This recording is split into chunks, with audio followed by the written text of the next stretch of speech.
안녕하세요. 지난 시간에는 스마트폰 활용에 대해 알아보았었는데요. 오늘은 모바일 정보 검색 수업을 진행할 예정입니다. 오늘 교육을 맡은 울산 동구 장애인 복지관 정보화 교육 강사 남종선이라고 합니다. 반갑습니다. 오늘 수업도 열심히 들어주시면 감사하겠습니다. 모바일 정보 검색은 기존의 데스크탑이라고 불리는 컴퓨터, PC 등에서 인터넷에 접속해서 검색하던 방식을 핸드폰이나 태블릿 PC 등 휴대용 기기를 사용하여 언제 어디서든 검색을 할 수 있는 방식을 말합니다. 검색 수업에 앞서 몇 가지 용어에 대해 먼저 알아본 후 검색 수업을 진행하도록 하겠습니다. 오늘 수업은 첫 번째 인터넷 기초로 인터넷 용어에 대해서 알아보도록 하고 두 번째 정보 검색을 실시해 보는 시간을 갖도록 하겠습니다. 인터넷 기초 시간에서 말하는 용어를 한번 살펴보겠습니다. 인터넷이란 전 세계 각 지역에 흩어져 있는 컴퓨터들이 마치 그물처럼 서로 연결되어 각각의 컴퓨터들이 여러 가지 각종 다양한 정보를 이용할 수 있도록 만들어진 통신망을 말합니다. 우리는 흔히 인터넷 하면서 그 의미를 정확하게 알고 있지는 않았었는데 오늘 한번 이렇게 의미에 대해서 짚고 넘어가는 뜻깊은 시간이 되었으면 하겠습니다.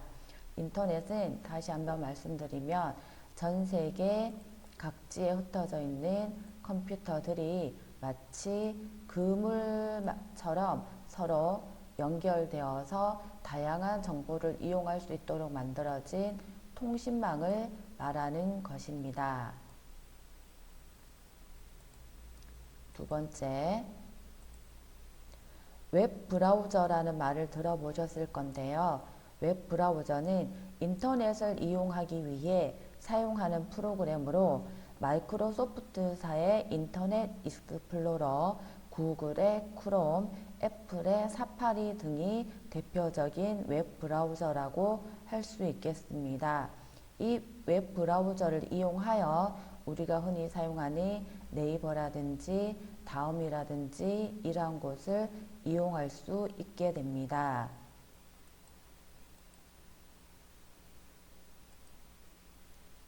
다음으로 웹사이트라는 것이 있는데 웹사이트는 웹서버에 정보를 저장해 두고 사용자가 정보를 필요로 할 때 그것을 제공할 수 있는 정보 창고, 흔히 집합체라고 합니다.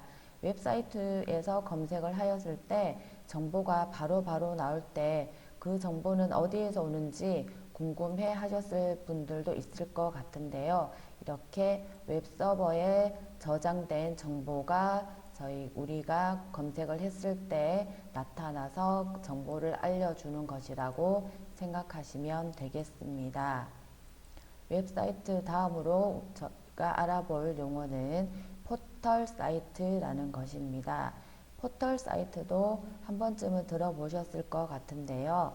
포털 사이트는 인터넷 사용자가 원하는 정보를 얻기 위해서 반드시 거쳐야 하는 사이트로 이 포털이라는 의미의 사전적 의미는 현관 또는 관문을 의미합니다.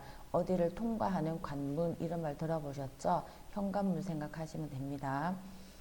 이 포털 사이트는 요즘은 정보 검색 서비스뿐만 아니라 뉴스, 주식, 스포츠, 커뮤니티 등 이용자가 필요로 하는 다양한 서비스를 종합적으로 제공하며 대표적인 포털 사이트로 우리가 흔히 알고 있는 네이버, 다음, 네이트 이란 것들이 있습니다.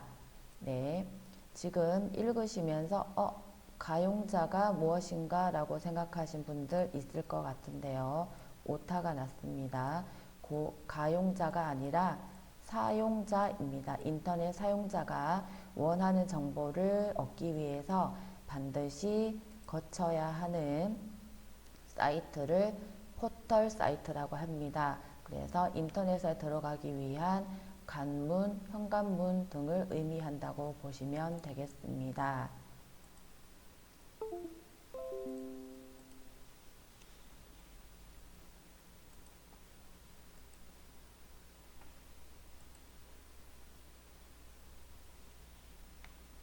다음으로 알아볼 용어는 웹페이지라는 것입니다.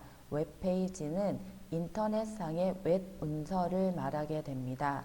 웹문서는 꼭 글자만 나타내는 것이 아니라 글자를 나타내는 텍스트, 그림, 소리, 동영상 등을 모두 포함하는 의미로 흔히들 사이트와 같은 의미로 사용하고 있습니다. 이렇게 웹 브라우저를 실행시켰을 때 나타나는 첫 페이지를 홈페이지라고 하는데 요즘은 사이트와 같은 의미로 사용되기도 합니다. 이러한 웹 브라우저 웹사이트에서 검색을 하는 시간이 저희가 수업을 할 내용들인데 이 웹사이트에서 검색을 잘하는 방법에 대해서 먼저 알아보도록 하겠습니다. 첫 번째, 핵심어를 잘 찾아야 합니다. 흔히 키워드라고 하는 이 검색할 핵심어를 잘 찾아주게 되면 검색을 훨씬 빨리 할 수 있게 됩니다. 어떤 단어로 검색하느냐에 따라 검색 범위와 시간 및 정확도가 달라지기 때문에 핵심어를 찾는 것은 검색 시간을 줄여주는 매우 중요한 것이라 할 수 있습니다. 경우에 따라 키워드는 한 개일 수도 있지만 여러 개가 될 수도 있다는 점 명심하시면 되겠습니다. 핵심어에 이어서 두 번째는 검색 범위를 좁히는 것입니다. 검색을 해야 될 내용, 특히 신문기사 같은 경우에 굉장히 내용이 많을 수가 있는데 거기에서 중요한 말이 무엇인지 그러한 것을 좁혀주는 것이 중요하다고 볼 수 있겠습니다.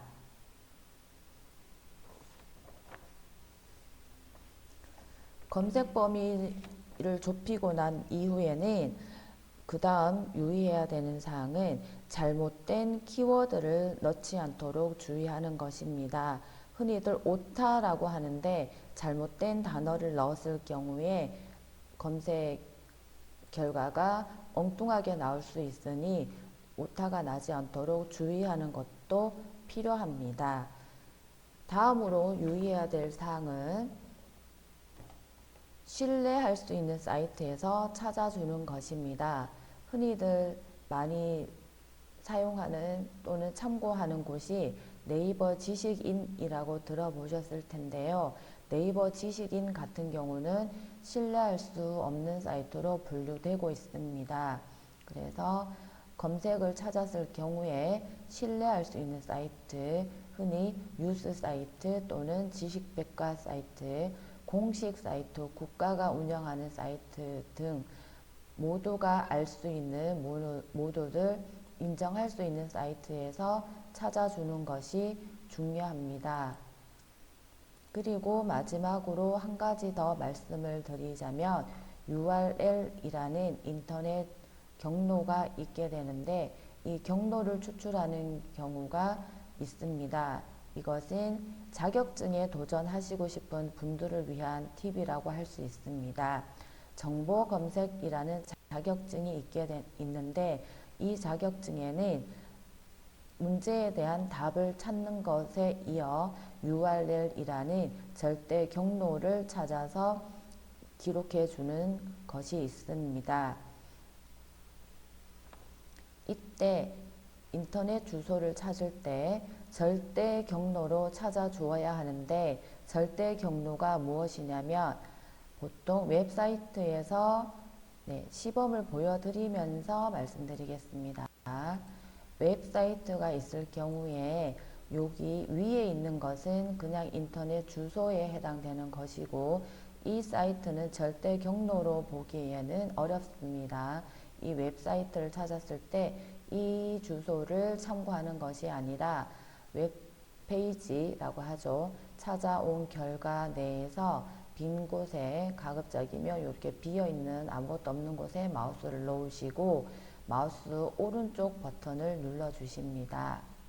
이렇게 하시면 이러한 메뉴들이 나타나게 되는데 맨 아래쪽에 있는 속성이라는 창을 눌러 주시면 됩니다.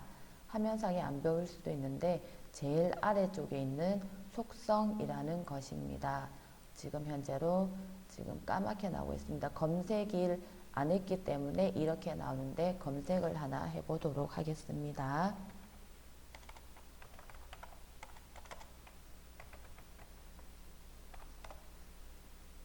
네, 요즘 코로나로 집에만 계셔서 답답하셨을 것 같은데 이러한 코로나에 대해서 검색을 하여 이렇게 사이트를 열어 보았을 경우에 요곳에 대한 주소를 알고 싶다라고 하실 경우에 빈 곳에서 마우스 오른쪽을 누르시고 나면 맨 아래쪽에 속성이라는 것이 나오게 됩니다.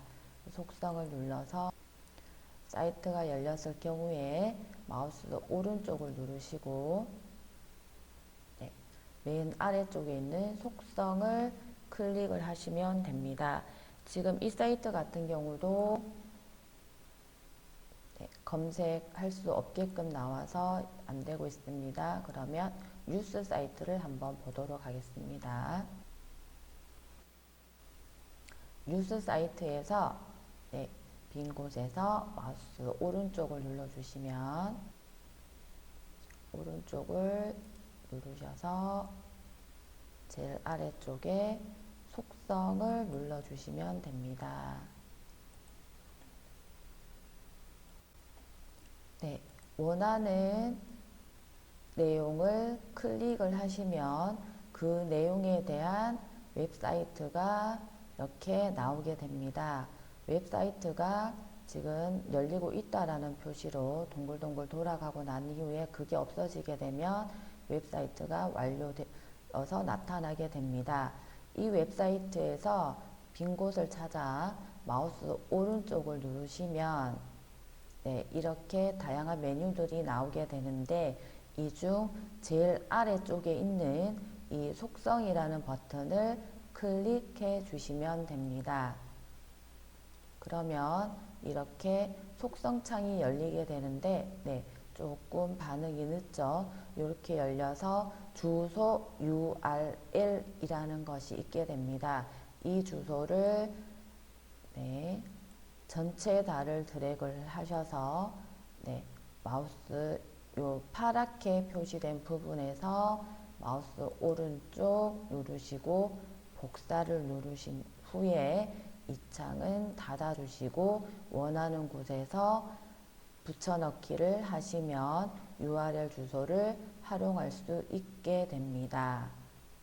네, 이렇게 먼저 URL 절대 경로 추출하기에 대해서 알려드렸습니다. 자, 먼저 모바일 정보 검색이긴 하지만 데스크탑, 흔히 PC라고 하는 컴퓨터를 이용하여 정보 검색을 하는 방법을 알려드린 후에 두 번째로 모바일 기기, 핸드폰으로 시범을 보이며 검색을 할 수 있는 방법을 알려드리도록 하겠습니다. 모바일 기기에는 핸드폰뿐만 아니라 많이 들어보셨을 것 같은데요. 태블릿 PC라는 것도 있게 됩니다. 들고 다닐 수 있는 기기, 휴대용 기기를 모바일 기기를 이용하여 검색할 수 있다라는 것도 잘 알고 계시겠죠? 그래서 먼저 PC를 이용하여 검색을 할 문제를 먼저 살펴보도록 하겠습니다. 문제 첫 번째.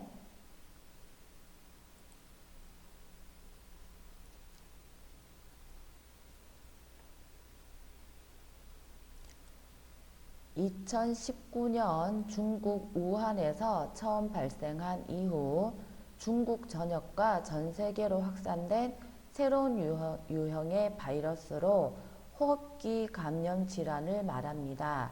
이 바이러스는 감염자의 비말, 침방울이 호흡기나 눈, 코, 입의 점막으로 침투될 때 전염됩니다.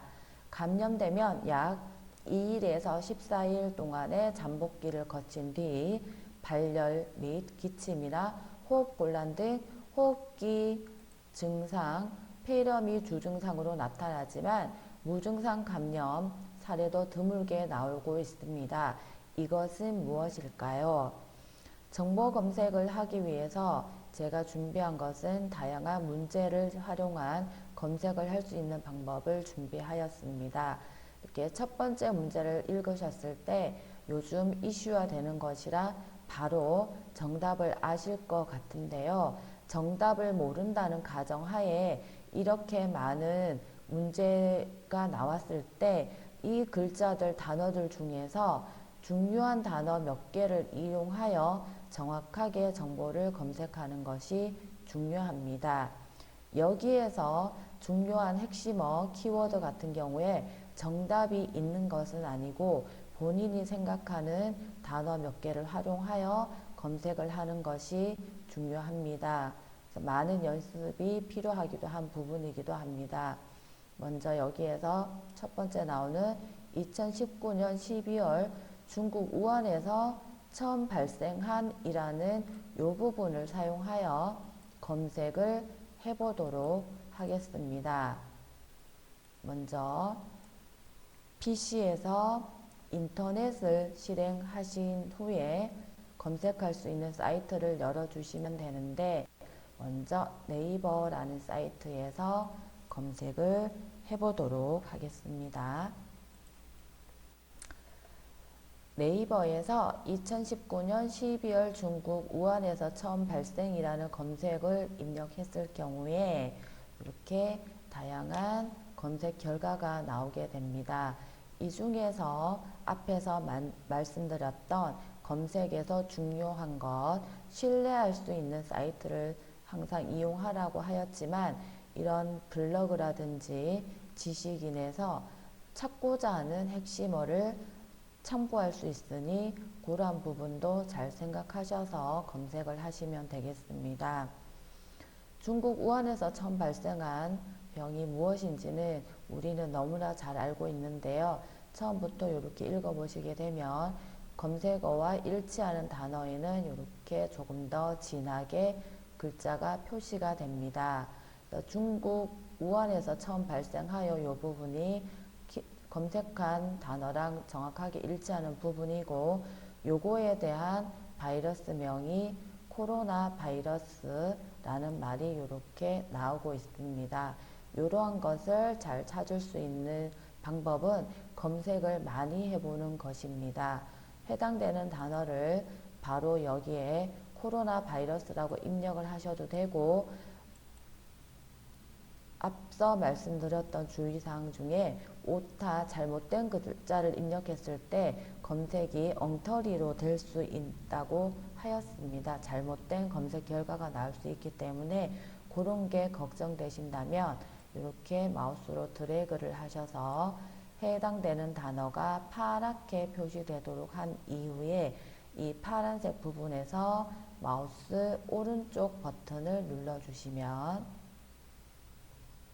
이러한 메뉴들이 나오는데 이 중에서 복사 버튼을 눌러 주십니다. 그런 후에 검색 단어를 입력하는 곳에 클릭을 하신 후에 다시 마우스 오른쪽 버튼을 누르신 후에 붙여넣기를 누르시면 이렇게 단어가 입력되게 됩니다. 그리고 검색 버튼을 클릭해 주시면 됩니다. 그러면 이렇게 원하는 결과가 나오게 됩니다. 네, 저희가 찾는 게 아마도 코로나 바이러스라는 이것이 검색 결과가 될 것 같은데요. 먼저 이렇게 정부 사이트에서 나온 이 사이트는 정부 사이트는 마우스 오른쪽 버튼을 못 누르게 되어 있는 그러한 것도 있으니 참고하시면 될 것 같고 지식백과 같은 경우에 신뢰할 수 있는 사이트라고 말씀드렸습니다. 그래서 여기에 지식백과에 나온 결과를 클릭을 해보도록 하겠습니다.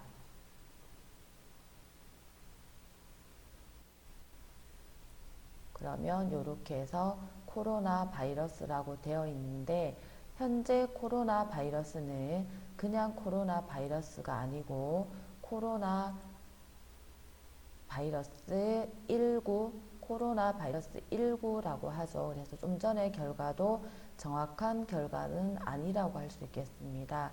이렇게 코로나 바이러스 19라는 답을 찾으시게 되면 요것에 대한 답을 정확하게 기재하고 URL까지 적어주시게 되면 됩니다. URL을 코로나 바이러스 이렇게 결과가 나온 것을 한번 정답을 확인해 보면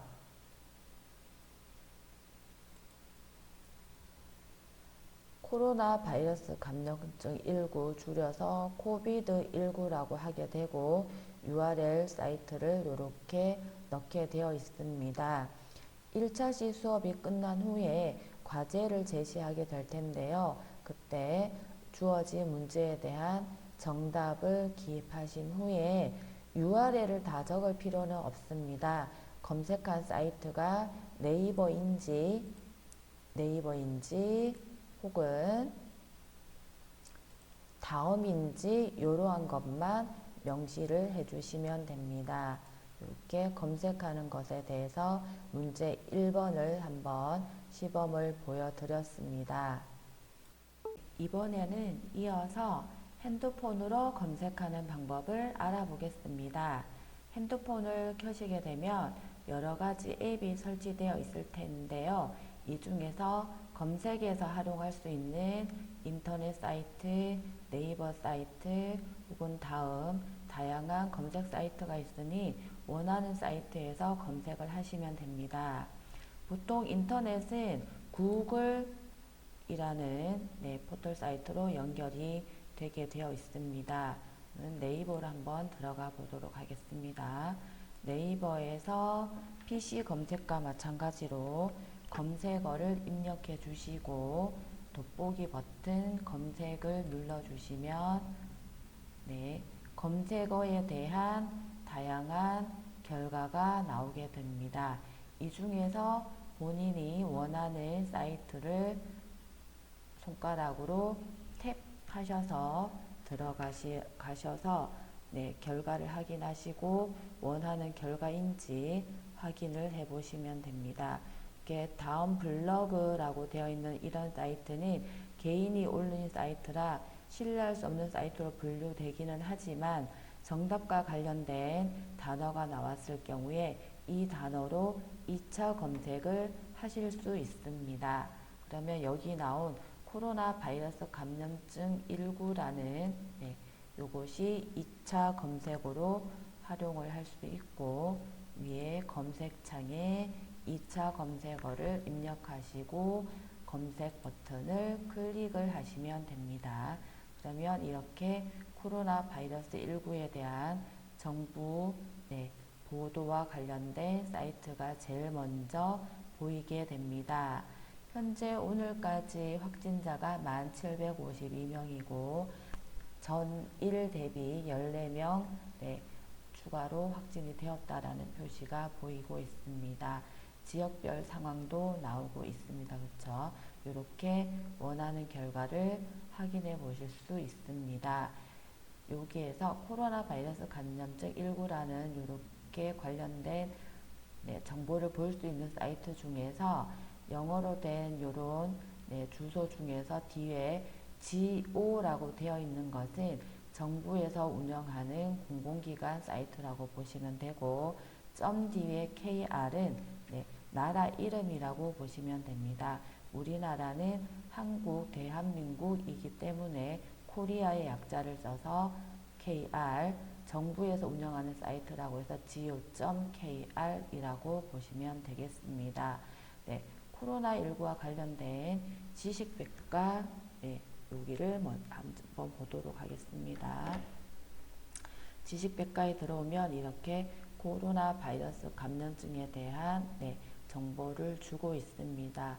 지식백과는 신뢰할 수 있는 사이트라고 말씀드렸죠. 이렇게 해서 원하는 결과를 확인하시면 되고, 원하는 글자를 복사를 하시고 싶으실 경우에는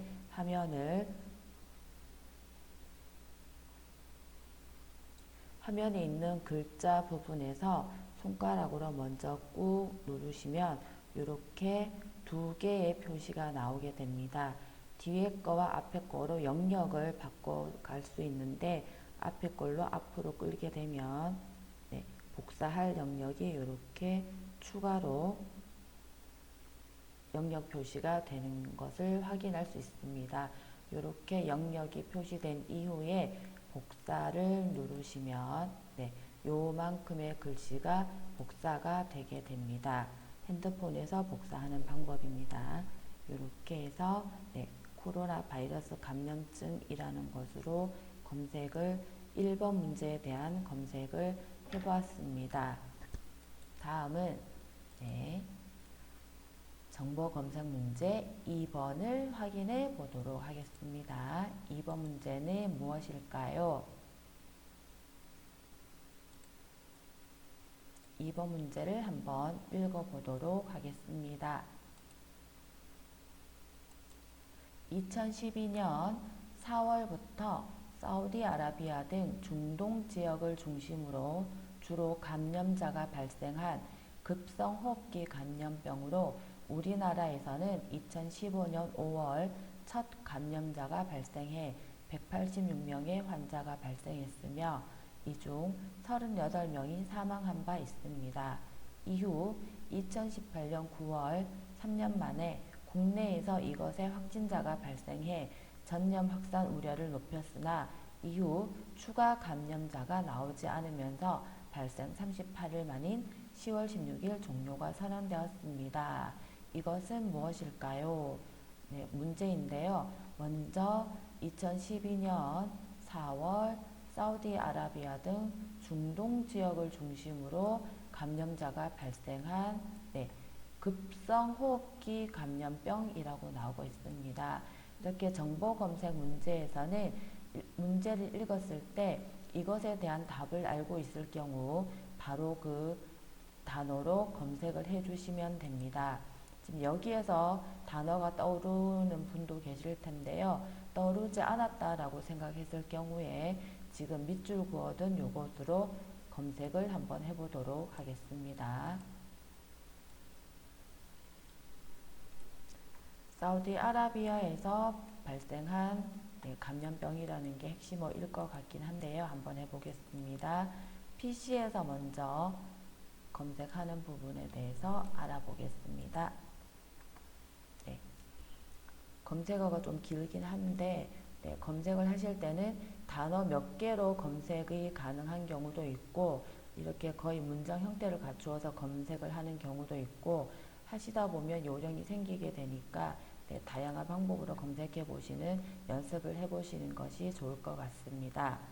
사우디아라비아에서 등을 중심으로 해서 감염된 병으로 검색을 하였을 경우에 화면에 다양한 검색 결과가 나오는데 뉴스와 관련된 것은 신뢰할 수 있는 정보라고 하였습니다. 충남일보에서 메르스는 이라고 해서 2012년 4월부터 사우디아라비아 등 중동 지역을 중심으로 감염자가 발생한 급성호흡기 감염병이다 라고 나와 있습니다. 요것을 클릭해 보도록 하겠습니다.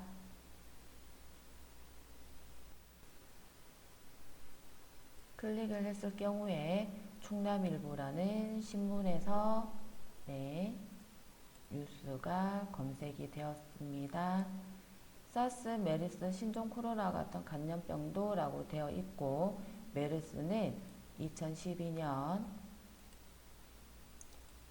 4월 사우디아라비아 등 중동 지역을 중심으로 감염자가 발생한 급성 호흡기 감염병이라고 나와 있습니다. 그러면 우리가 두 번째 문제에서 찾고 있는 답은 메르스가 되겠죠. 그래서 이 메르스를 정답으로 하고 URL 인터넷 절대 주소 경로를 복사하는 방법을 알려드리겠습니다. 이곳에서 검색한 웹사이트에서 이렇게 빈 곳을 찾아 마우스 오른쪽을 눌러주시면 하면 메뉴가 너무 밑으로 내려갔죠? 네, 오른쪽을 다시 한번 해보겠습니다. 오른쪽을 눌렀을 경우에 맨 아래쪽에 속성이라는 것이 나오게 됩니다. 지금 화면에서는 잘 안 보이실 텐데요. 속성을 누르시면 이렇게 속성 창이 나오게 되고 주소 URL 여기에 나오는 주소가 절대 경로가 되겠습니다. 여기에서 주소 맨 끝에 부분에서 이렇게 맨 끝이나 오른쪽에서 드래그를 하셔서 복사를 하시면 되는데 지금 이 화면이 살짝 오류가 뜨는 상황이라 요것은 시범을 종료하도록 하겠습니다. 그러면 두 번째 문제에 대한 정답은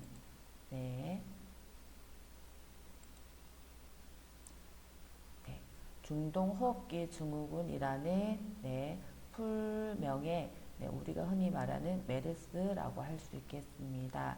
이것을 다시 핸드폰으로 검색을 해 보도록 하겠습니다. 검색어는 똑같은데 먼저 길게 한번 검색을 해 보도록 하겠습니다. 그러면 중동호흡기 증후군 감염자 국내 첫 확인이라고 되어 있습니다. 그렇죠? 여기에서는 지금 현재 어떤 병인지 나오지 않고 두 번째 검색해 보면 메르스라고 결과가 나오게 됩니다. go.kr이니까 여기 또 정부에서 운영하는 사이트가 되겠습니다. 여기를 들어가 보시면 화면이 이렇게 작게 나올 때는 지난 시간에 설명드렸듯이 손가락 두 개로 바깥쪽으로 이렇게 펼치듯이 하여 주시게 되면 글자가 크게 화면에 보이게 됩니다. 이렇게 하신 후에 글자를 복사를 해보시면 좋은데 정부 사이트는 기본적으로 화면을 아무리 눌러도 복사가 안 되는 경우가 있으니 그것은 참고를 하시고 지금 현재 2번에 대한 메르스라는 것을 검색하여 보았습니다. 다음으로 정보 검색 문제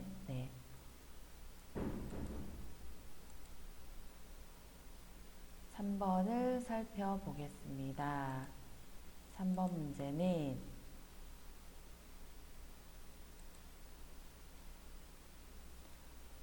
이것은 2002년 11월 중국 남부 광둥성에서 처음으로 발생해 아시아, 유럽, 북아메리카 등으로 확산된 호흡기 계통의 질환입니다.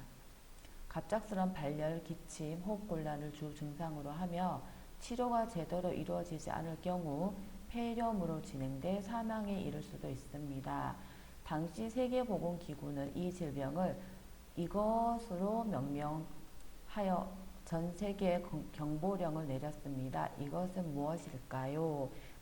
3번 문제도 제가 비슷한 문제로 준비를 했는데 코로나19가 워낙 아직 잡히고 있지 않아서 건강에 대한 정보가 많이 필요할 것 같습니다. 그래서 이전에 유행했던 질병을 토대로 하여 문제를 준비해 보았는데 이미 이 문제를 읽었을 때 답을 생각하고 계신 분도 계시겠지만 정답이 무엇인지 잘 모르겠다고 하실 경우에 보통은 이렇게 처음에 나오는 정보에서 정답을 찾을 수 있는 키워드가 많다라고 보시면 되겠습니다. 그러면 또 한번 PC에서 검색을 먼저 한 이후에 핸드폰으로 검색하는 것을 시범을 보여드리겠습니다.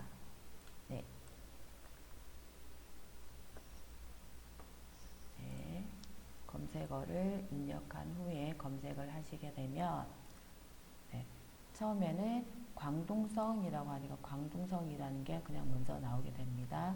두 번째는 보면 코로나 바이러스라고 하여 호흡기 증후군을 유발하는 사스 코로나 바이러스는 2002년 겨울 중국에서라고 되어 있습니다. 광동성 선전에서라고 되어 있는 이 부분을 읽어보았을 때 여기에서 답이 나오고 있을 것 같은 생각이 들죠. 답은 생각하시는 대로 사스가 되겠습니다. 이 사스도 지금 현재 코로나 바이러스 19와 같이 코로나 바이러스 일종이라고 보시면 되겠네요. 저도 이 문제를 준비하면서 몰랐던 정보들을 많이 알게 되었습니다. 사스로 검색을 하면 이렇게 지식백과에서 결과가 나오게 됩니다. 이 사스를 클릭을 해보시면 이렇게 결과가 나오게 되고 여기에서 마우스 오른쪽을 눌러서 맨 아래쪽에 있는 속성을 누르셔서 속성 창을 이렇게 불러오셔서 주소를 드래그를 하신 후 복사를 하시면 되는데 지금 PC 상태가 좋지 않아서 이 부분은 설명해서 생략을 해야 될 것 같습니다. 두 번째, 핸드폰으로 검색을 한번 해보도록 하겠습니다.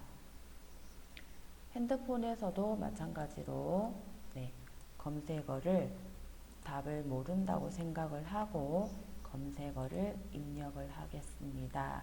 그러면 이렇게 처음에는 광동성이 나오고 코로나 바이러스라고 하여 2002년 겨울에서 첫 발생을 하였다라는 정보를 볼 수 있고 사스가 이렇게 나오게 되겠습니다.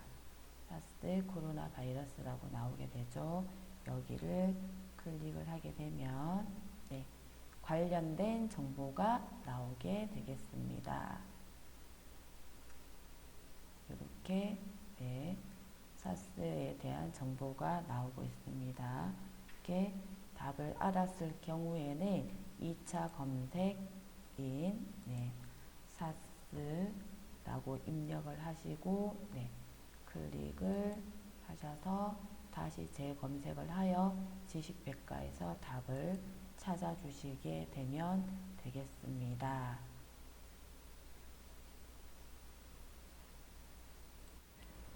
세 번째 살펴보았던 검색에 대한 답은 사스였습니다. URL 정답이 있는 주소도 한번 찾아보았고요. 그 다음 문제는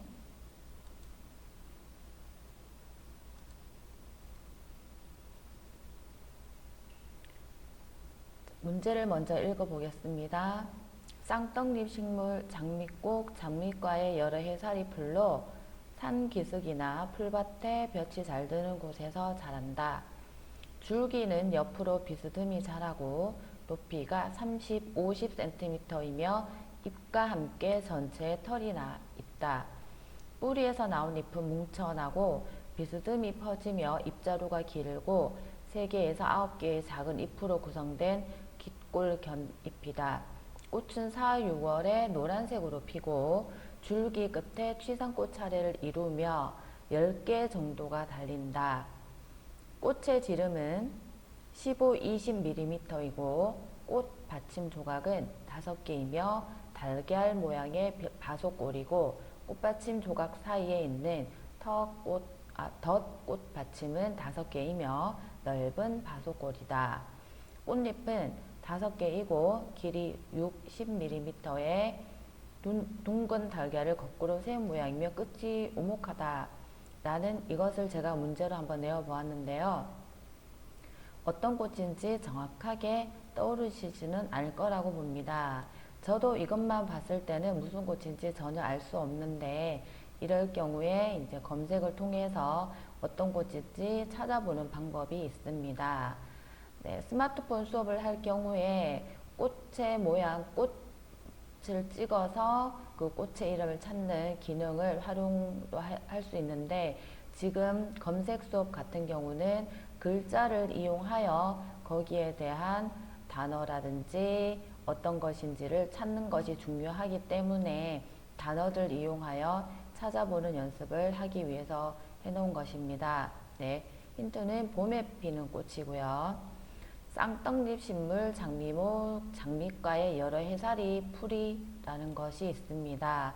네, 요것만 검색을 했을 경우에는 좀 많은 종류의 꽃이 나올 수가 있는데 요것으로 먼저 검색을 해보도록 하겠습니다. 어떤 것이 나오는지 한번 찾아보겠습니다.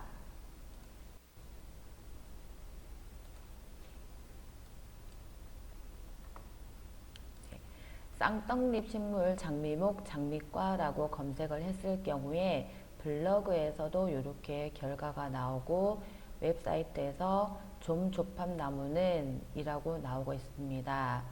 그리고 네, 흑질레 이런 것들이 나오는데 네, 뭐 서양장 자두 이런 것도 나오고 있습니다. 이렇게 이걸로만 했을 경우에는 장미과의 꽃이 너무나 많기 때문에 원하는 결과를 찾기에는 굉장히 어려움을 겪는다고 할 수 있겠습니다.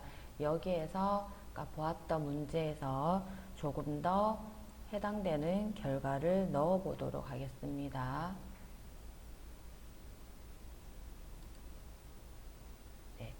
여러 해살이 풀까지 넣었을 경우에도 마찬가지로 네, 과거양지꽃, 붉은 털이풀 뭐 이런 식으로 해서 네, 여러 가지 결과가 나오고 있습니다.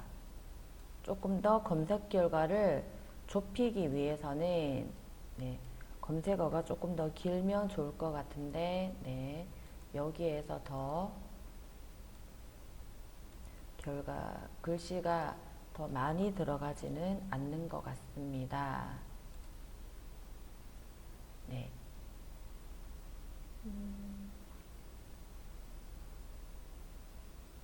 네, 여기에서 보면, 네, 조금, 여기에서도 지금 조금, 네, 요렇게 조금 다르게 한번 살펴보겠습니다. 아까 보았던 문제에서 처음에는 쌍떡잎 식물의 장미꽃, 장미과의 여러 해살이 풀로 했을 경우에 네, 검색 결과가 너무 많은 것이 나왔고 두 번째로 검색어를 제가 넣어본 것은 둥근 달걀을 거꾸로 세운 모양이며 끝이 오목하다 요것으로 검색을 해보았습니다. 검색어를 할 때는 검색 결과를 찾을 수 있는 그 범위를 좁히는 것이 중요한데요.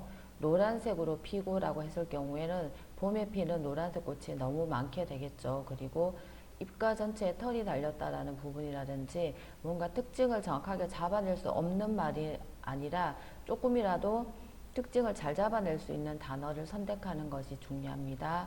그래서 이렇게 해당하는 단어를 넣어서 검색을 했을 때 이렇게 보면 우선 블로그 결과에서 양지꽃이라는 결과에서 둥근 달걀을 거꾸로 세운 모양이며 끝이 오목하다라는 부분이 나오고 있습니다. 그러면 양지꽃으로 답을 예상할 수 있는데 2차 검색어에 네, 양지꽃을 넣어서 검색을 해보게 되면 네, 이렇게 양지꽃이 나오고 있는데 지식백과에 요것과 요것이 조금 다르게 보이죠. 밑에는 설명이 조금 더 자세하게 나온 부분이 있습니다. 이 부분을 한번 살펴보겠습니다.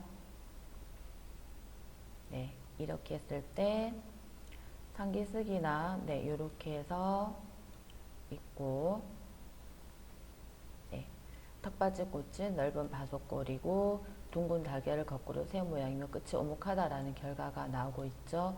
이렇게 결과에 대한 핵심되는 단어를 잘 찾아주는 것도 필요한데 이런 것도 열심히 연습을 하시다 보면 네, 감이라는 게 생기게 되어서 조금 더 네, 잘 찾을 수 있게 되고 검색에서는 검색어에 대한 답은 없습니다. 적당한 단어를 잘 찾을 수 있게끔 연습을 많이 하시는 것이 중요합니다. 그 다음에 핸드폰으로 한번 연습을 해보도록 하겠습니다. 핸드폰에서 네이버 검색을 통해서 네, 조금 전에 넣었던 네, 양지꽃 말고요. 두 번째로 넣었던 네, 검색어를 통해서 검색을 해보도록 하겠습니다. 둥근 달걀을 거꾸로 세운 모양이며 끝이 오목하다라는 것으로 검색을 했을 때 핸드폰에서는 이것을 넣었을 때 바로 양지꽃이라고 해서 나오고 있습니다. 네, 밑으로 내려보시게 되면 네, 지식인에서도 결과가 굉장히 많이 나올 텐데요. 지식인의 결과는 신뢰할 수 없는 사이트로 분류된다고 말씀드렸죠. 기억하고 계시죠? 네, 이런 식으로 찾으셨을 때 네, 요것도 블로그이고요. 네, 결과는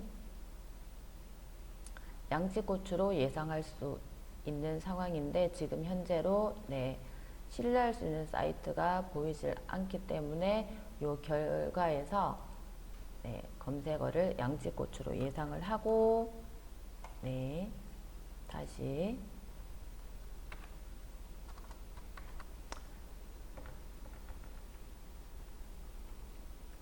주로 입력을 하고 검색을 해보도록 하겠습니다. 그러면 양지꽃이라고 했을 경우에는 제일 처음에 검색 결과에 지식백과 결과가 나오게 되겠습니다. 네, 요걸 아마 클릭을 해보면 아까랑 비슷한 결과를 확인해 보실 수 있을 것 같습니다. 지금 이 결과는 아까 컴퓨터로 찾았을 때 네, 첫 번째 있던 검색 결과라고 보시면 되겠습니다.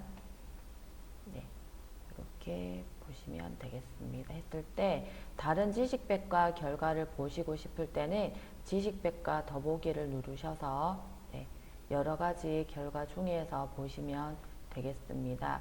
지금 현재 이렇게 색깔이 빨간색으로 바뀐 곳은 내가 한번 들어가 보았다라는 표시로 생각해 하시면 되고 네, 밑으로 내렸을 때 이렇게 파란색으로 되어 있는 것은 아직 클릭을 해보지 않았다라는 것으로 이해하시면 되겠습니다.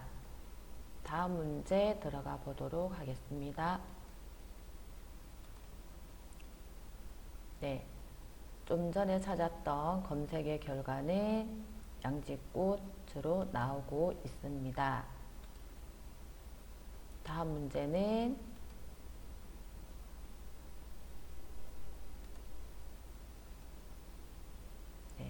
비슷한 문제로 한번 내어보았는데요.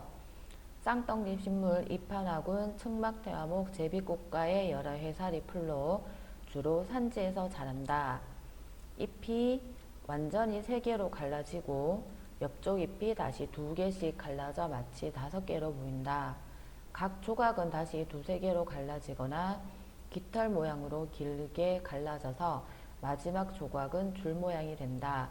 턱잎은 줄 모양으로 넓으며 밑부분이 잎자루에 붙는다 라는 부분을 보시게 되는데요. 여기에서 검색으로 한번 해보고 싶은 것은 첫 번째 줄에 있는 네, 여기까지를 한번 검색어로 입력을 해볼까 합니다. 그러면 검색어를 선택을 해서 한번 검색을 하겠습니다.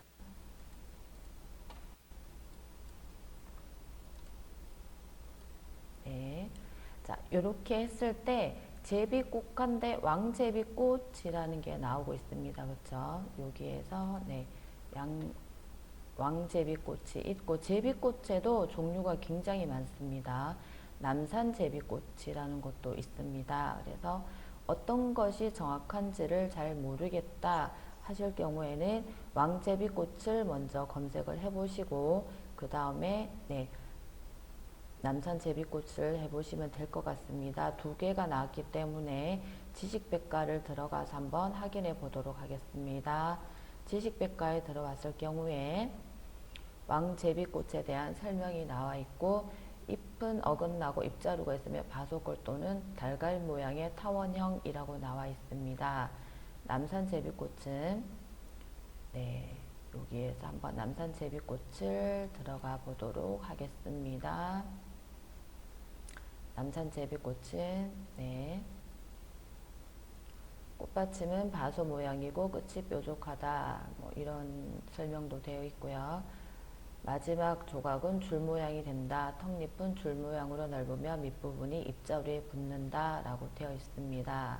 네, 한번 보시면 턱잎은 줄 모양으로 넓으며 밑부분이 입자루로 붙는다 라고 하여 지금 검색 결과는 남산 제비꽃으로 확인할 수 있는데 이 남산 제비꽃 말고 보시면 장지꽃, 네, 왕제비꽃으로 이렇게 눌러봤을 경우에 네, 이렇게 읽어보시면서 결과와 같은지를 확인하시면 되는데요. 인터넷을 검색할 경우에는 한 번에 답을 찾을 수 있으려고 하시면은 그것은 욕심이고 결과에 대한 결과 단어를 입력을 하였을 때 나온 결과가 여러 개일 경우에는 하나씩 들어가서 정답을 찾아낼 수 있는 그러한 능력이 필요한 것입니다. 한 번에 검색어로 단번에 답이 나오면 제일 좋겠지만 그렇게 하려면 너무 힘이 드니까 이렇게 여러 번의 검색 결과를 거쳐서 확인하시면 될 것 같습니다. 이번에도 핸드폰으로 한번 검색을 해보도록 하겠습니다.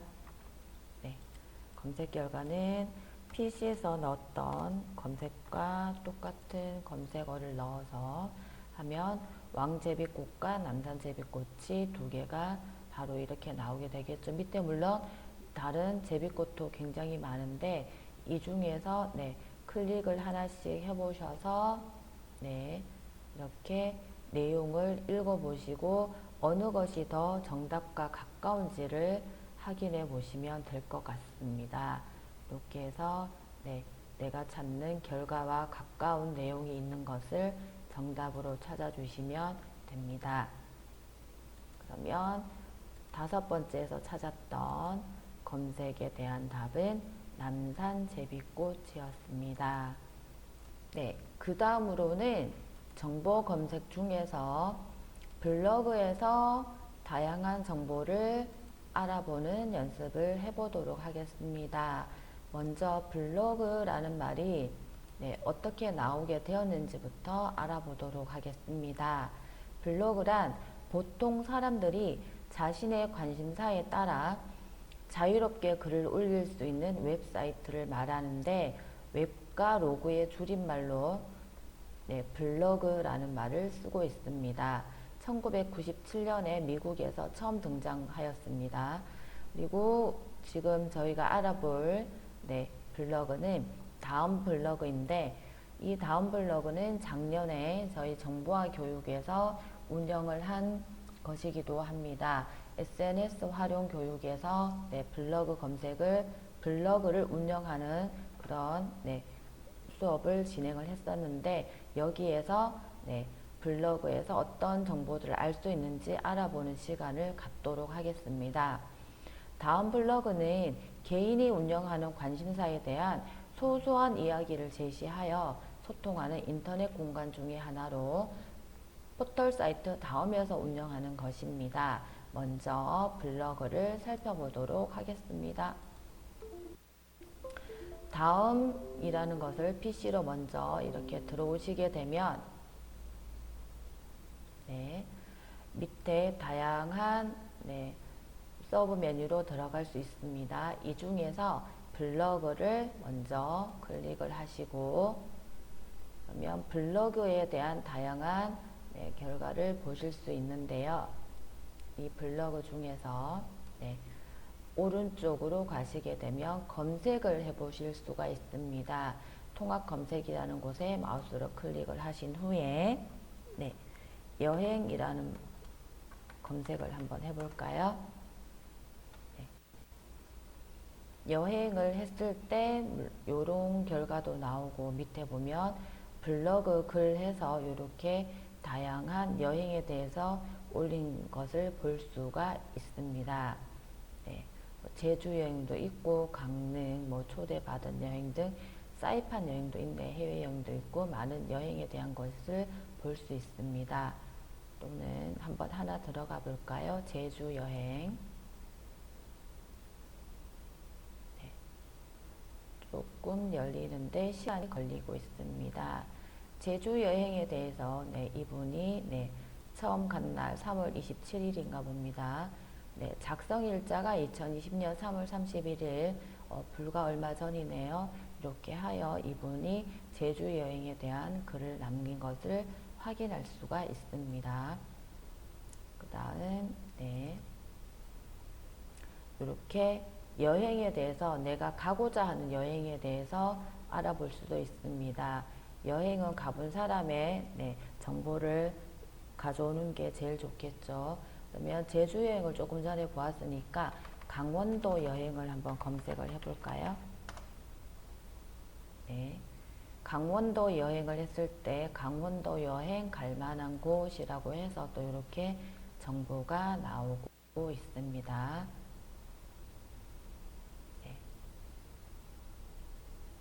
PC가 속도가 조금 느립니다.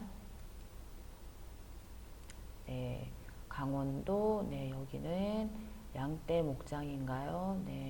맞습니다. 이렇게 굉장히 가고 싶도록 구성 사진을 잘 올려놓은 것을 볼 수가 있습니다. 강원도 여행에 갈만한 곳, 갈만한 곳, 이런 식으로 해서 할 수 있고요. 또 개인적인 취미에 대해서도 검색을 할 수가 있는데 요리를 한번 검색을 해 보겠습니다. 요리를 검색을 해보니 요즘 에어프라이어라는 새로운 요리 기구가 있는데 요 요리 기구에 요리를 하는 것을 추천한다라고 나와 있고, 중국 요리인 마라샹궈라는 것도 나와 있습니다. 그렇죠? 일본 요리도 나와 있고, 에어프라이어가 불과 첫 화면에서 2개가 나오고 있습니다. 이렇게 내가 원하는 요리로 검색을 해볼 수도 있고, 좀 더 세부적으로 검색어를 입력하시게 되면 요리 말고 조금 더 세부적으로 하시게 되면 거기에 대한 검색 결과를 얻으실 수가 있습니다. 이 중에서 블로그 글 옆에 있는 최신을 눌러보시게 되면 지금 현재로 2019년 12월 7일, 2020년 1월 29일 또는 6시간 전, 이거는 오늘 올린 글로 파악됩니다. 이렇게 날짜와 상관없이 올라오는 반면에 최신을 눌러주시게 되면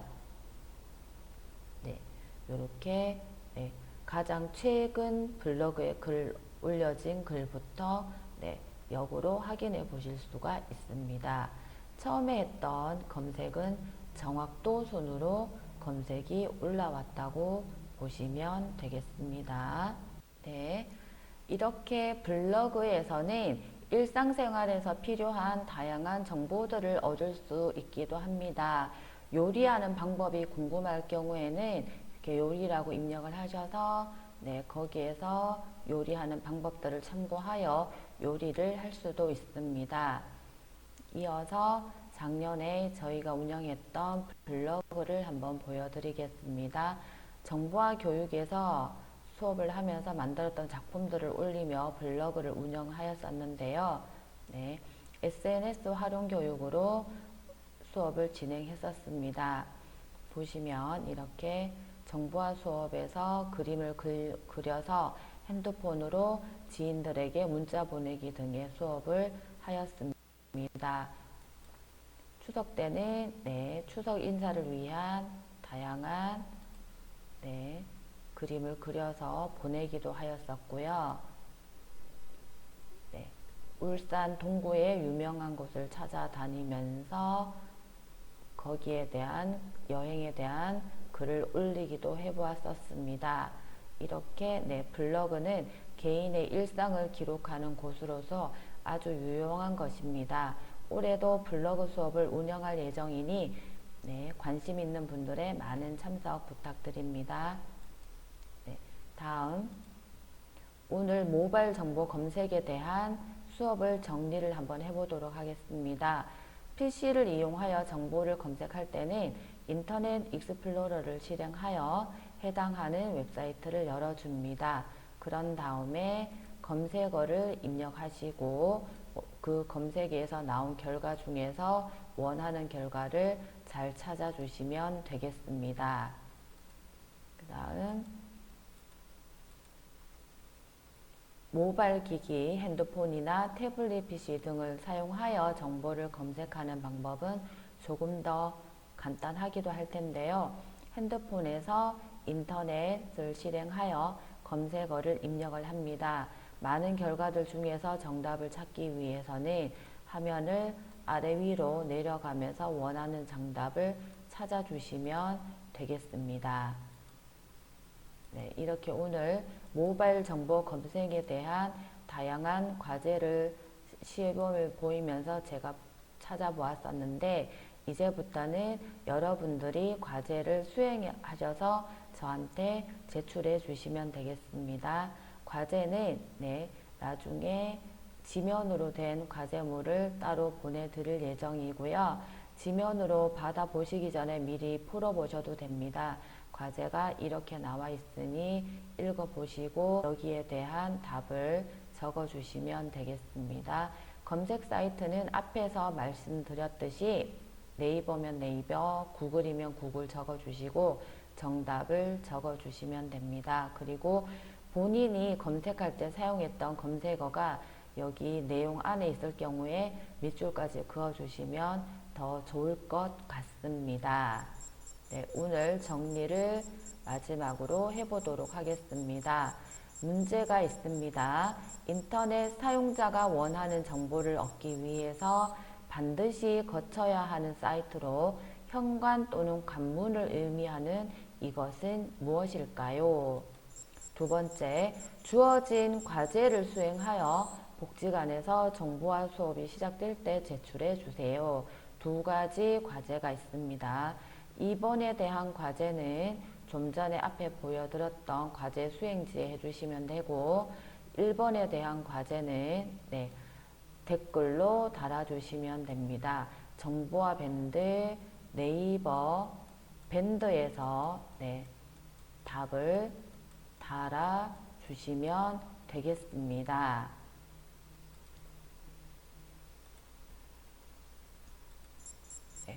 오늘 수업도 열심히 들어주셔서 너무 감사드립니다. 다음 시간에도 또 알찬 수업을 준비하여 여러분들을 찾아뵙도록 하겠습니다. 감사합니다. 행복한 하루 보내세요.